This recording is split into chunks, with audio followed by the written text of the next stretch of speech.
June 2014, Iraq was standing on the edge of a catastrophe. Entire cities were falling under the control of extremist fighters. Military checkpoints were being abandoned, and fear was spreading. Across the country faster than official information could travel. Families gathered around television searching for answers. Soldiers waited anxiously for orders, and political leaders struggled to understand the speed at which the crisis was unfolding. Yet amid this growing chaos, thousands of young military cadets believed they were simply continuing their training and preparing for their future careers. Many dreamed of serving their country with pride. Some hoped to provide a better life for their families. Others looked forward to graduating and beginning a new chapter in their lives. None of them knew that they were about to become part of one of the darkest and most heartbreaking chapters in modern Iraqi history.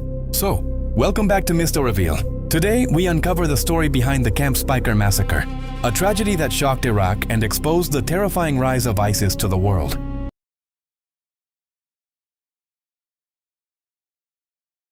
It is a story of war, political instability, fear, betrayal, survival, and unimaginable loss. And in last of the video, I will show you some real footages and images for this attack to watch the full video. But before we can understand how thousands of young cadets found themselves in danger, we must first understand the Iraq that existed before June 2014. The roots of this tragedy stretch back years before the world would hear the name Camp Speicher. In 2003, Iraq experienced one of the most significant turning points in its history when a United States-led coalition invaded the country and removed Saddam Hussein from power. The operation ended decades of authoritarian rule and was presented as the beginning of a new era for Iraq. Many Iraqis hoped the future would bring stability, democracy, economic opportunity, and peace.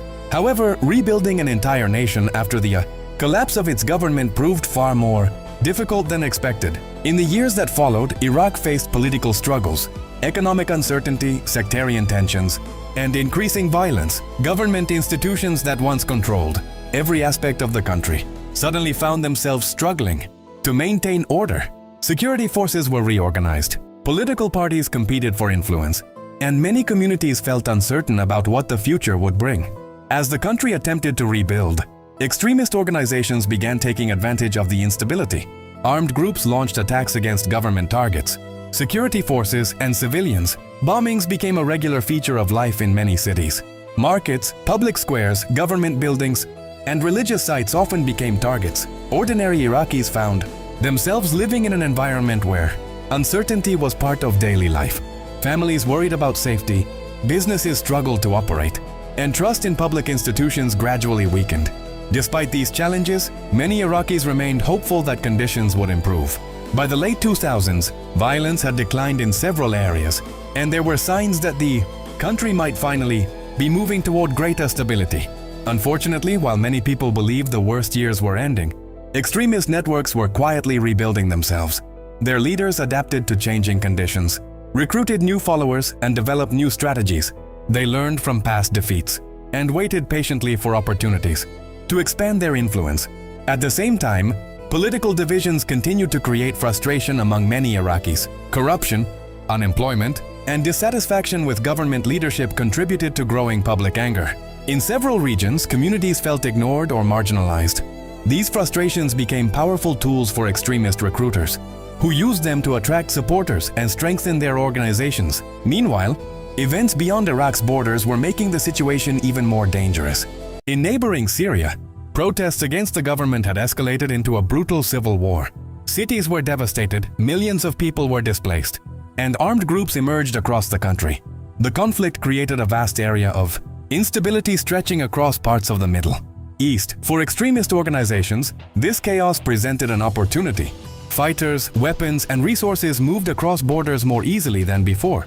Militants gained combat experience, established networks, and expanded their operations. The Syrian civil war became one of the key factors that would eventually contribute to the rise of ISIS.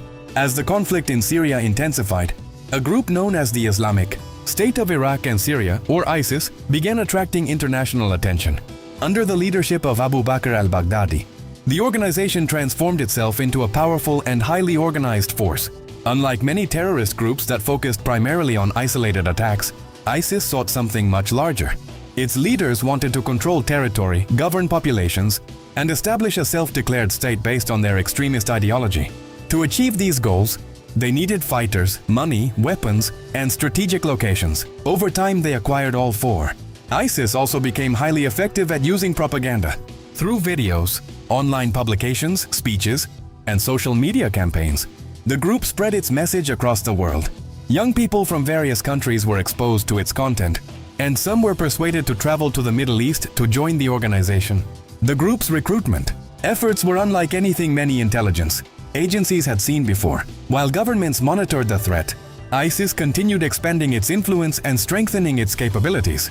Inside Iraq, however, deeper problems were emerging within the country's security forces. Although the Iraqi military appeared strong on paper, many units suffered from poor leadership, corruption, and low morale. Some commanders exaggerated troop numbers, resources were often mismanaged, and training standards varied significantly. Many soldiers served courageously under difficult circumstances, but systemic weaknesses affected the effectiveness of the military as a whole. These problems would soon be exposed in dramatic fashion. By early 2014, ISIS was becoming increasingly aggressive. The group captured towns, attacked military positions, and demonstrated growing confidence in its operations. Intelligence agencies issued warnings, military officials expressed concerns, and regional governments watched developments closely. Yet few people anticipated how quickly the situation would deteriorate. Across northern Iraq, ISIS fighters prepared for a major offensive that would shock the world and change the course of Iraqi history. As summer approached, the organization launched coordinated attacks against key locations throughout northern Iraq. The offensive was fast, aggressive, and highly effective. News of ISIS advances spread rapidly, creating panic among civilians and security forces alike. Entire communities feared they might become the next targets. Government officials attempted to respond, but events were moving faster than many institutions could manage. In several areas, communication failures and poor coordination created confusion. Soldiers received conflicting information. Commanders struggled to assess the situation, and uncertainty spread through military ranks. For many Iraqis, the most shocking moment came when ISIS turned its attention toward Mosul, Iraq's second-largest city. Few expected the city to fall. The Iraqi military significantly outnumbered the attacking militants, and many believed government forces would successfully defend such an important urban center. Yet the reality proved very different. As ISIS advanced, fear and confusion spread among defenders. Positions were abandoned, equipment was left behind, and resistance collapsed far more quickly than anyone had imagined. The fall of Mosul sent shockwaves throughout Iraq and marked a major turning point in the crisis. As reports of military retreats and ISIS victories spread across the country, concern reached Camp Speicher near the city of Tikrit. The base served as an important military training center and was home to thousands of young cadets. Most were just beginning their military careers. They followed daily routines, attended training sessions, and looked toward the future with hope and determination. While they heard reports about the worsening security situation, many still believed the military would protect them. After all, Camp Speicher was a military installation, and they trusted that their leaders would keep them safe. But outside the camp, the situation was changing rapidly. ISIS fighters were moving closer. The collapse of military positions elsewhere was creating uncertainty throughout the region. Rumors circulated among soldiers and cadets. Questions began to emerge. Would reinforcements arrive? Would the military regain control? Or was the danger moving closer than anyone realized? The answers to those questions would soon arrive. And when they did, they would change thousands of lives forever. As reports of Mosul's collapse spread throughout Iraq, a wave of fear and uncertainty swept across military installations across the country. For many soldiers and officers, the fall of Iraq's second-largest city seemed almost impossible to believe. Mosul had been heavily populated, strategically important, and protected by thousands of government troops. Yet within a matter of days, ISIS had managed to seize control. News channels showed abandoned military vehicles, deserted checkpoints, and frightened civilians fleeing their homes. Across Iraq, people began asking the same question. If Mosul could fall, what city would be next? At Camp Speicher, located near the city of Tikrit, thousands of cadets watched these developments with growing concern. The base was one of Iraq's most important military training facilities and housed large numbers of young recruits. Most of the cadets had joined the military with hopes of building stable careers and serving their country. Many came from ordinary families who viewed military service as a source of pride and opportunity. Their daily lives were filled with training exercises, classroom instruction, and preparation for future assignments. Although they were aware of the worsening security situation, few imagined that the crisis would soon reach them directly. As ISIS continued advancing through northern Iraq, panic began affecting parts of the Iraqi security structure. Communication between units became increasingly difficult. Reports from different regions often contradicted one another. Some commanders ordered troops to remain in position, while others instructed personnel to withdraw. Rumors spread rapidly through military bases and government offices. Nobody seemed completely certain about what was happening. Every new report brought fresh uncertainty. In such an environment, confusion became one of the most dangerous enemies. The situation became even more alarming when ISIS fighters moved closer to Tikrit, the hometown of former Iraqi leader Saddam Hussein. Tikrit held symbolic and strategic importance, and its capture would represent another major victory for ISIS. Government forces in the area struggled to organize an effective response. Some units retreated, others became isolated, and many soldiers worried they would be cut off from reinforcements. As the front lines shifted rapidly, Camp Speicher found itself increasingly vulnerable. Inside the base, cadets anxiously followed developments. Conversations that once focused on training and future careers now centered on security concerns. Many recruits called their families whenever possible. Parents worried about their sons. Brothers and sisters waited for updates. Despite the uncertainty, many cadets still trusted that military leaders would protect them. After all, they were on a military base surrounded by fellow soldiers and officers. Few believed that such a large installation could simply be abandoned. Yet behind the scenes, critical decisions were being made. As ISIS tightened its grip on surrounding areas, some military leaders debated what should be done with the thousands of cadets stationed at Camp Speicher. The situation was rapidly deteriorating. Supply lines were becoming uncertain. Communication networks were strained, and reports indicated that ISIS fighters were continuing to gain ground. Faced with mounting pressure, officials searched for solutions. Unfortunately, some of the decisions that followed would later become the subject of intense criticism and investigation. As fear spread through the region, many cadets received instructions that appeared reassuring. Some were told they would be allowed to leave the base and return to their families until the situation stabilized. Others heard different explanations. The information was often inconsistent, adding to the confusion already affecting the camp. Nevertheless, many young recruits viewed the possibility of returning home as welcome news. They believed they would soon be reunited with their families and would eventually resume their training once conditions improved. What many of them did not realize was that the roads outside the camp were becoming increasingly dangerous. ISIS fighters were operating throughout the region. Checkpoints changed hands frequently. Entire towns were falling under militant control. Traveling through northern Iraq had become far more hazardous than many cadets understood. Yet amid the confusion and uncertainty, thousands prepared to leave Camp Speicher believing they were moving towards safety. Meanwhile, ISIS continued strengthening its position around Tikrit. The organization had already demonstrated its ability to exploit fear, confusion, and weak coordination among opposing forces. Its fighters moved quickly, captured strategic locations, and spread propaganda designed to intimidate both civilians and military personnel. Each new victory increased the group's confidence. Each retreat by government forces strengthened the perception that ISIS was unstoppable. Within Camp Speicher, anxiety continued to grow. Some cadets questioned whether leaving the base was truly the safest option. Others trusted the instructions they had been given and believed their journey home would be temporary. Many simply wanted the uncertainty to end. They had spent days hearing alarming news and watching the security situation deteriorate. Returning home seemed like the most logical and comforting choice.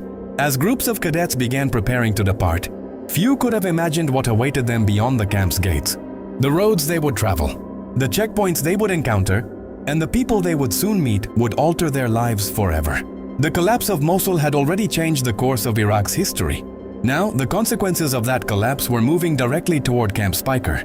For the young cadets leaving the base, the journey ahead appeared to be a path toward safety and reunion with their loved ones. In reality, many were unknowingly moving closer to one of the most infamous atrocities committed during the rise of ISIS. The decisions made in those critical days, combined with the chaos engulfing Iraq, had created the conditions for a tragedy that would soon shock the entire world. The nightmare was no longer approaching. It had already begun. as thousands of cadets left, Camp Speicher believing they were finally heading towards safety. The reality outside the base was far different from what many had been told. Northern Iraq was no longer under firm government control. Roads that had once connected cities and military installations were now filled with uncertainty. ISIS fighters controlled key areas, and information about safe routes changed by the hour. Yet despite the growing danger, large groups of young recruits continued their journey, carrying little more than personal belongings and the hope of returning home to their families. Many of the cadets were not heavily armed. Some had no weapons at all. They were trainees, not frontline combat troops.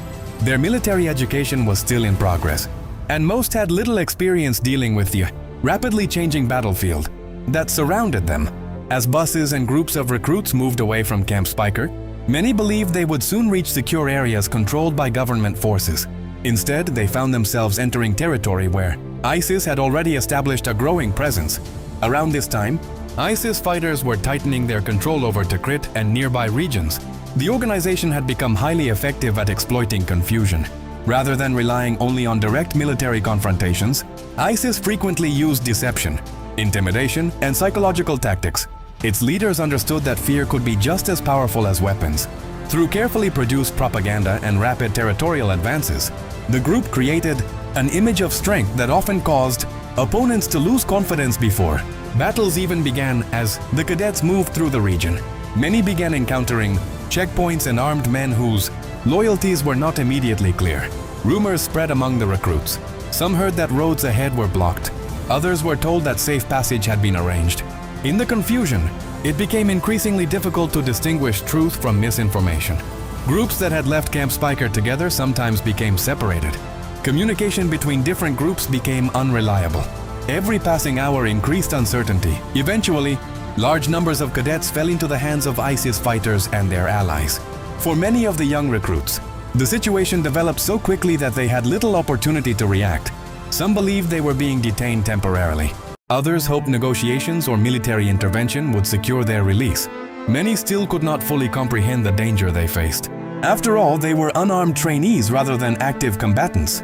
They assumed that their status might offer some protection.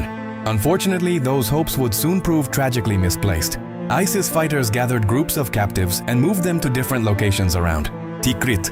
During these early stages, confusion remained widespread among the prisoners. Some were told they would be questioned and released. Others received conflicting information. Fear spread rapidly through the crowds as uncertainty about their fate continued to grow. Yet even then, few could imagine the scale of the tragedy that was about to unfold. Meanwhile, families across Iraq struggled to obtain information. Parents attempted to contact their sons.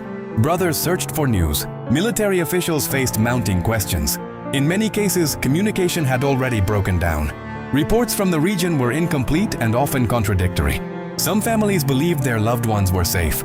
Others feared the worst. As hours turned into days, anxiety grew across the country. ISIS, however, had its own plans. The organization understood the propaganda value of its actions. Throughout its rise, ISIS had used media and public messaging to spread fear and demonstrate power. The capture of large numbers of military cadets represented an opportunity to send a message not only to Iraq but to the entire world. Its leaders wanted to project strength, intimidate opponents, and convince potential recruits that the group was unstoppable. As captives were transported between locations, conditions became increasingly tense. Many recruits realized that the situation was becoming more serious than they had initially believed. Questions circulated among the prisoners. Would the Iraqi military launch a rescue operation? Would local leaders intervene? Would they be exchanged or released? No one knew the answers. Hope remained, but it was slowly being replaced by fear. For some captives, survival instincts began taking over. They carefully observed their surroundings, searched for opportunities to escape, and paid close attention to the behavior of their captors. A few would later describe the uncertainty as one of the most terrifying aspects of the entire ordeal. The lack of information created an atmosphere where every rumor carried enormous emotional weight. Outside the immediate area, Iraq was still reeling from the fall of Mosul and the rapid expansion of ISIS. Government officials were attempting to respond to multiple crises simultaneously. Entire regions faced security emergencies. Military units were regrouping. Political leaders were struggling to stabilize the country.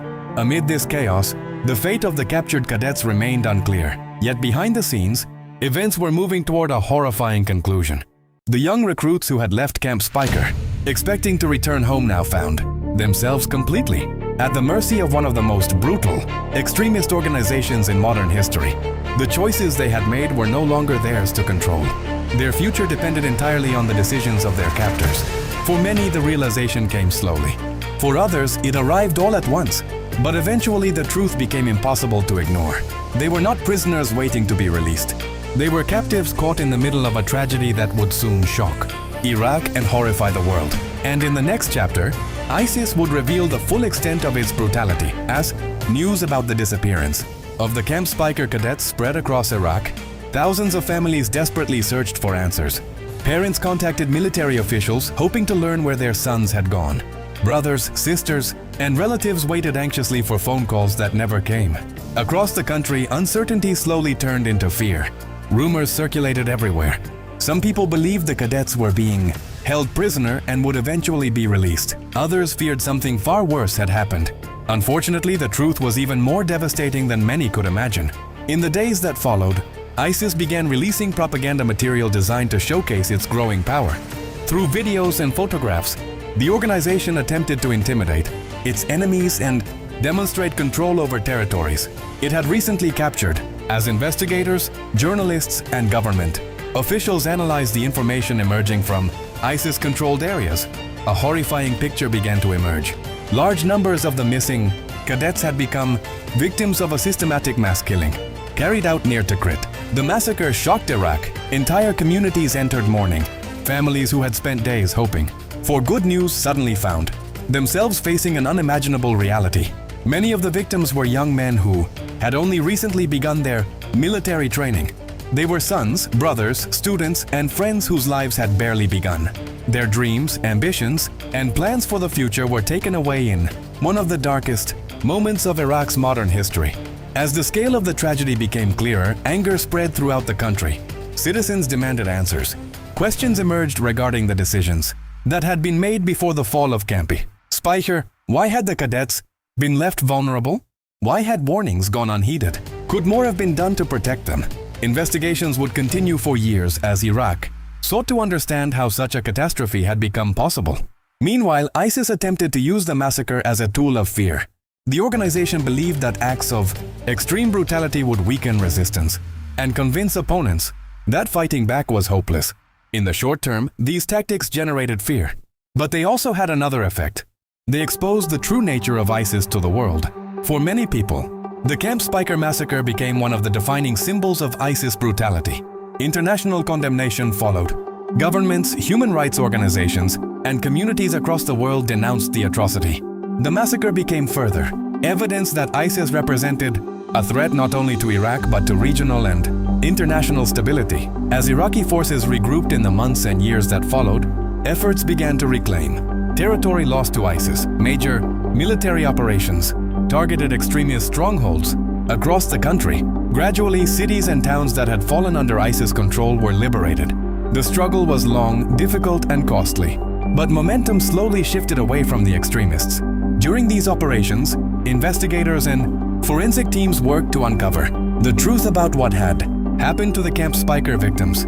Mass graves were discovered in areas previously controlled by ISIS. Specialists carefully examined evidence, identified remains, and attempted to provide answers to grieving families.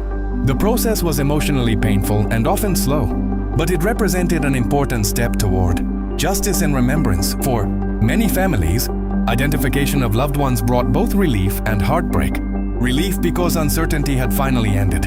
Heartbreak because the loss became undeniable. Across Iraq, memorial ceremonies honored the victims. Their names were remembered, their stories were shared, and their families continued demanding accountability. The Iraqi government also pursued legal action against individuals connected to the massacre. Numerous investigations were conducted, suspects were arrested, and court proceedings sought to establish responsibility for one of the country's most devastating terrorist crimes. While legal outcomes varied, the message was clear: the victims would not be forgotten. Today, more than a decade later, the Camp Speicher Massacre remains deeply embedded in Iraq's collective memory. It is remembered not only because of the number of lives lost, but because of what those lives represented. The victims were young people preparing to serve their nation. Many had their entire futures ahead of them. Their loss became a symbol of the human cost of extremism, conflict, and failed leadership. The tragedy also serves as a reminder of how quickly instability can spiral into catastrophe when institutions collapse, misinformation spreads, and extremist ideologies gain power. The events surrounding Camp Speicher demonstrate that wars are not measured only by territory captured or battles won. They are measured by the lives affected and the families left behind. History often remembers wars through maps, military operations, and political decisions, but behind every headline are real people, young men with dreams, families waiting at home, parents hoping to see their children return safely. Do you see? Camp Speicher victims were more than statistics. They were individuals with futures, ambitions, and loved ones who believed they would come home. The tragedy that unfolded near Tikrit in 2014 remains one of the darkest chapters in Iraq's modern history, not only because of its scale, but because it revealed how devastating hatred and extremism can become when left unchecked. Yet even in the face of unimaginable loss, the families of the victims refused to let their loved ones be forgotten. Their names continue to be remembered, their stories continue to be told, and their memory continues to stand as a warning to future generations. Because history is not only about understanding the past, it is about learning from it. And the story of Camp Speicher reminds us of the terrible cost of violence, the importance of justice, and the value of every human life. This was the story of the Camp Speicher Massacre, one of the darkest crimes of the ISIS era. And this has been MystoReveal.